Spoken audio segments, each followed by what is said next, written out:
आणि यानंतर आपण थेट जाऊयात चाकण MIDC सोडून जाणाऱ्या उद्योजकांची पत्रकार परिषद सुरू आहे. तसे यामध्ये अपेक्षित आहे.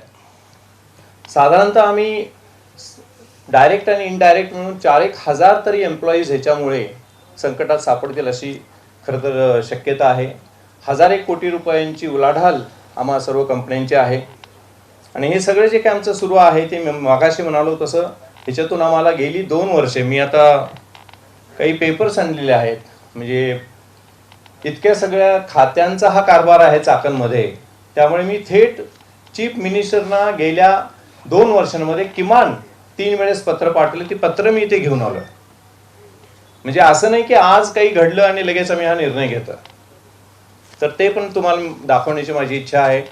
चीफ मिनिस्टरना जेव्हा मी पत्र दिलं त्यावेळेस त्याच्या प्रति प्रत्येक वेळेस divisional commissioner, collector, PMRDA, CEO ह्या सर्वांपर्यंत आम्ही दिलेले आहेत. आणि बऱ्याच वेळेस डेप्युटी CMना पण आम्ही तो ईमेल पाठवलेला आहे. त्यांनी तो ईमेल पुढे पाठवला पण कृती शून्य. हा माझा कटू अनुभव आहे.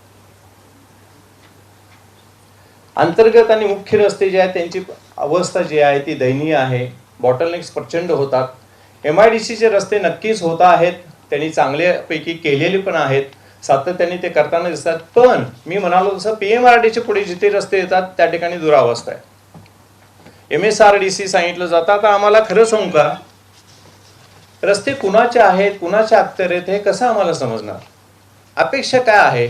सिमलेस आम्हाला त्या ठिकाणी कनेक्टिव्हिटी मिळावी. उद्योजक म्हणून, सामान्य नागरिक म्हणून आम्हाला एवढंच अपेक्षित आहे. पण ते दुर्दैवाने होताना दिसत नाही. MIDC म्हणते की हे बघा आम्ही इथपर्यंतचे रस्ते केले, पुढचं ते NHAI कडे. मग गडबड होते. पाण्याने भरलेले खड्डे त्याची दुरुस्ती केली जात नाही. अरुंद रस्ते, अतिक्रमण, रस्त्यावर उभे असलेले ट्रक्स, मल्टी ॲक्सल व्हेकल्स सर्वत्र. त्याच्यानंतर ह्या सगळ्याचा परिणाम आमच्या उत्पादनावर होतोय, आमच्या कार्यक्षमतेवर होतोय.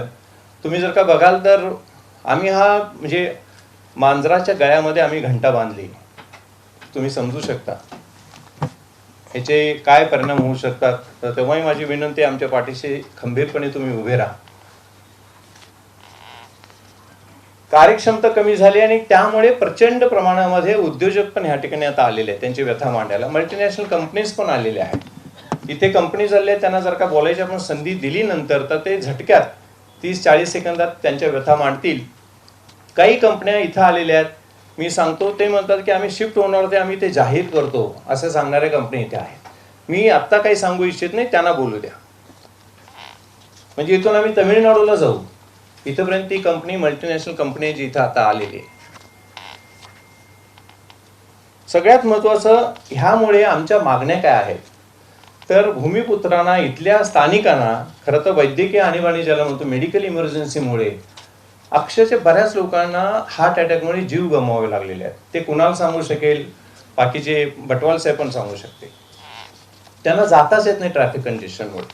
तर ही जी काही परिस्थिती आहे ती बदलायला हवी.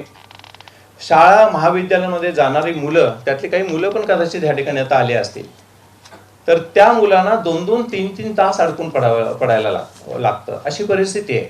तर ती जी काय आहे त्यांची परिस्थिती ती बदलायला हवी. नंतर 15 ते 30 दिवसांमध्ये जी काही कामं आहेत खड्ड्यांची, खास करून बॉटलनेक्स जे काय आहेत, जे काही शोल्डर्स आहेत रस्त्यांच्याकडेचे, तर ते सगळे व्यवस्थित व्हावेत ही आमची अपेक्षा आहे. सगळ्यात महत्त्वाचं म्हणजे नेहमीची येतो पावसाळा, आपल्याला माहिती आहे तो जूनलाच येतो. त्यामुळे त्याच्या अगोदर त्याचा एक आराखडा बनवावा की रस्त्यांचं काम कशा पद्धतीने आपण करणार आहोत, नाला आणि ह्या सगळ्या गोष्टी ते कसं करणार आहोत, आणि तो आमच्याशी कृपा करून नागरी समितीला पण त्यांनी द्यावा अशी आमची विनंती आहे.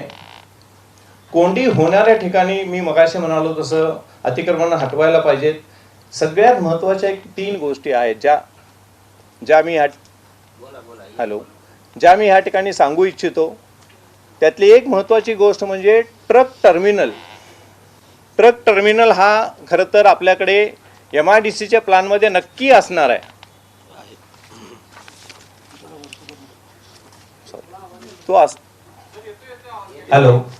नक्की असणार आहे, पण तो कुठेही दिसत नाही. त्याच्यामुळे मल्टी ॲक्सेल कंपन्या कोणाला हाऊस मला वाटत नाही आहे. ट्रक टर्मिनल त्यांना जर का दिला, जसं PCMC मध्ये आपल्याकडे वाहतूक नगरी आहे निगडीला, तर मला खात्री आहे तर माझी विनंती आहे खरं तर पत्रकारांना की हे ट्रक टर्मिनल्स आहेत कुठे, प्लॅन मध्ये आहेत का, प्लॅन मध्ये आहेत का हे त्यांनी बघावं आणि त्याचाही त्यांनी खरं तर हा प्रश्न तसाच लावावा. सेंट्रल एफ्लुएंट ट्रीटमेंट प्लांट हाही गरजेचा आहे, तोही दिसत नाही. त्याच्यामुळे आपण ज्याला इंद्रायणी मैया म्हणतो तर ती सुद्धा संकटात सापडलेली आहे. तर त्या सेंट्रल ETPचं काय आहे, त्याच्यानंतर हरित पट्टे असतात, ग्रीन स्पेसेस असतात ना, त्या कुठे आहेत, कॉमन ॲम्युनिटीज कुठे आहेत, ह्या सगळ्या गोष्टी म्हणजे MIDCनी करणं अपेक्षित आहे असं मी समजतो, ज्या आपण PCMCनी बाहेर बाकीच्या ठिकाणी पाहतो. तर मला असं म्हणायचं की त्या गोष्टी सुद्धा आपल्याला गरजेच्या त्याही कराव्यात. आणि त्याच्यानंतर स्ट्रीट लाईट्स असतील, CCTV असतील, ज्या ज्या ठिकाणी आपल्याला माहिती आहे अनुचित प्रकार घडतात तर त्या गोष्टी सुद्धा कराव्यात, त्या गोष्टीकडे सुद्धा लक्ष द्यावं. आणि सगळ्यात महत्त्वाचं वीज आणि पाणी पुरवठा तो आम्हाला अनइंटरप्टेड मिळायला हवा. कालची गोष्ट मी तुम्हाला सांगतो, काल सुद्धा आमच्याकडे पाणी आलं नाही, आम्हाला बाहेरून काल पाणी मागवावं लागलं टँकरने. पावसाळा सुरू आहे त्यामध्ये ही परिस्थिती आहे. हे मी तुम्हाला माझ्याकडे रोज रिपोर्टिंग होतं त्यानंतर मी तुम्हाला हे सांगतोय. अगदी काय म्हणू आपण तुला काय म्हणू आपण जबाबदारपणे मी हे विधान करतो आहे. आणि त्यानंतर सगळ्यात शेवटची गोष्ट आहे, ह्या सगळ्या गोष्टींमध्ये मी मगाशी बोललो होतो, MIDC असेल, PMRD असेल, जिल्हाधिकारी असतील, जिल्हा परिषद असेल, NHAI असेल, PWD असेल, इतक्या सगळ्या खात्यांचा त्या ठिकाणी कंट्रोल आहे. इतकी सगळी खाती त्यामध्ये इन्व्हॉल्ड आहेत. सुदैवाने काल आदरणीय मुख्यमंत्री महोदयांनी काल सांगितले की इंडस्ट्रियल टाउनशिप केल्याशिवाय हे प्रश्न सुटणार नाहीत. नक्कीच करायला हवं. ते निर्णय घेऊन पुढे जाऊन ज्या पद्धतीने कॉर्पोरेशनचा कुठेही व्यवसाय हे चालतो, एकूणच व्यवहार चालतो तसा व्हायला हवा. पण हे होईपर्यंतचा वेळ आपल्याकडे नाही आहे. आज आम्ही ICUमध्ये असलेल्या पेशंटसारखी आम्हा लोकांची अवस्था आहे. तर अशी अपेक्षा आहे की आत्ता त्वरित एखादी नोडल एजन्सी नेमून ह्या सगळ्या गोष्टींवर आम्हाला सोल्युशन द्यायला हवं. ह्याच्या पलीकडे अजून काही इश्यूज आहेत, तुम्ही समजू शकता.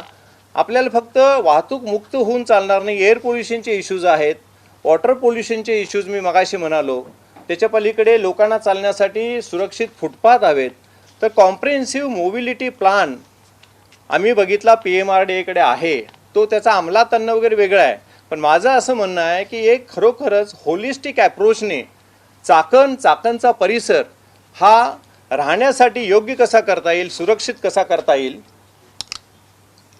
हे बघावं अशी माझी खरं तर प्रशासनाकडून आणि ह्या राजकारण्यांकडून आणि सत्ताधाऱ्यांकडून मला अपेक्षा आहे. धन्यवाद.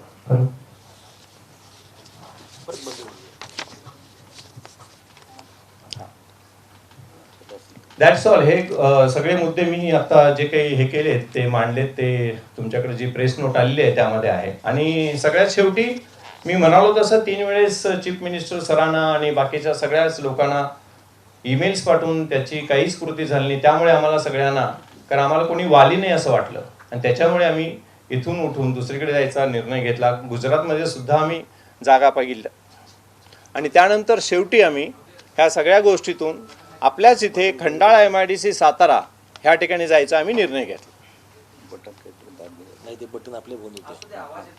ठीक आहे, ठीक आहे. नाही तो हे झालं, बॅटरी डाऊन झाली.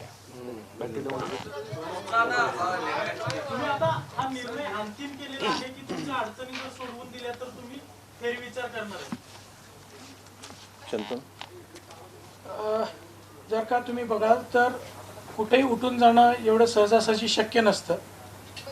आणि ज्याप्रमाणे MIDC किंवा कलेक्टर साहेबांकडनं अप्रोच झाला किंवा आता तुम्ही बघाल तर तुमच्या शेजारी MIDC स्वतः बसलेले आहेत, म्हणजे शासन हे ॲक्टिव्ह झालेलं आहे. आणि जर का इथले प्रॉब्लेम निघाले, नवीन जर का जागा आली तर एक्झिस्टिंग प्लांट इथंच ठेवून जे एक्सपान्शन आहे ते आपण नक्की खंडाळ्याकडं विचार करू शकतो. किंवा जर का MIDC पहिली लक्ष घालायला पाहिजे की आम्ही कुठल्याही दुसऱ्या महाराष्ट्र सोडून दुसऱ्याही राज्यात जात नाही आहे, कारण आम्ही महाराष्ट्राचे आहोत, महाराष्ट्रामध्येच राहतो आहे. फक्त सुविधा आणि हे मिळणं हे प्राधान्य केलं जातं. जसं मी म्हटलं की चाकण MIDC पूर्वी सुविधा होत्या, सगळ्या होत्या. तर आता इंडस्ट्रीज एवढी वाढती आहे की त्याच्यामध्ये येणारी त्यांची सब असेंब्लीज, अँसेलरी युनिट हे सगळं तिथं अकोमोडेट करायला इन्फ्रास्ट्रक्चर कमी पडतंय. आता याच्यामध्ये PMRD असू दे, MIDC असू दे किंवा दुसरं कुठली लोकल एजन्सी असू दे, या सगळ्यांनी जर का संगनमतानं काम केलं आणि सगळ्यांनी जर का एकत्र येऊन काम केलं तर नक्कीच याच्यामध्ये आपण बदल घडवू शकतो. आणि मला जर का विचाराल तर ॲज अ इंडस्ट्री, इथं भरपूर इंडस्ट्रीज बसलेले आहेत माझ्यापेक्षा मोठे मोठे, त्यांना विचारलं तर काम भरपूर आहे, कामाची कमी सुयोगानं योगायोगानं आपल्याकडे नाही आहे. आपण सगळेजण एकच आपण भारतीय आहोत आणि भारतीयांचं काम आहे की आपल्याकडं जे काही आहे त्याला प्रॉपर सपोर्ट करणं. जे काही टार्गेट घेऊन भारत चालतो, कारण मी कायम जसं मला इंडस्ट्रीमध्ये विचाराल तर आम्ही 4M म्हणतो. काय तर मॅन, मशीन, मटेरियल आणि मेथड. कुठल्याही प्रॉब्लेम सोल्युशनला हे आम्ही वापरतो. तसं इंडस्ट्रीमध्ये पण जर का गॅप काढायचे असेल तर गव्हर्नन्स, अथॉरिटीज आणि पॉलिसीज या तिन्ही एकत्र येणं गरजेचं आहे. या तिन्ही जर का आल्या तर आमच्यासारख्या छोट्या स्मॉल स्केल इंडस्ट्रीवाल्याला जे काही फॅसिलिटी मिळत असेल तर त्या कुठेही मिळालं तर तो तिकडे पळणारच आहे.